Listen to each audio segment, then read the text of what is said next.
আসসালামু আলাইকুম, আপনাদের মাঝে আরেকটি চার্জারের ভিডিও নিয়ে আসলাম।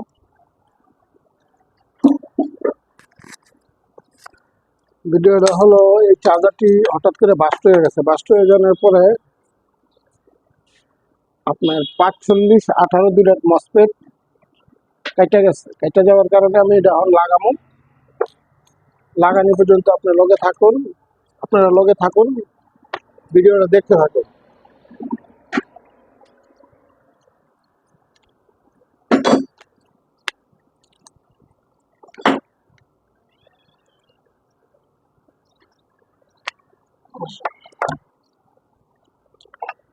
মূল বিদ্যুৎ আপ ডাউন করলে যা হয়, চার্জারটার বেলা তাই হয়েছে।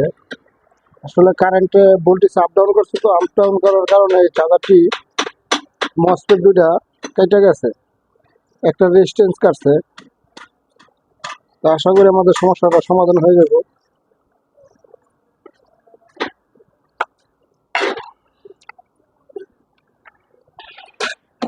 এই চার্জারটি এখন পাওয়ার দিব।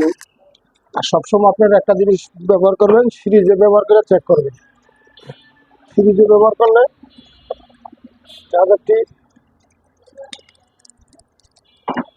চার্জারটি ওকে।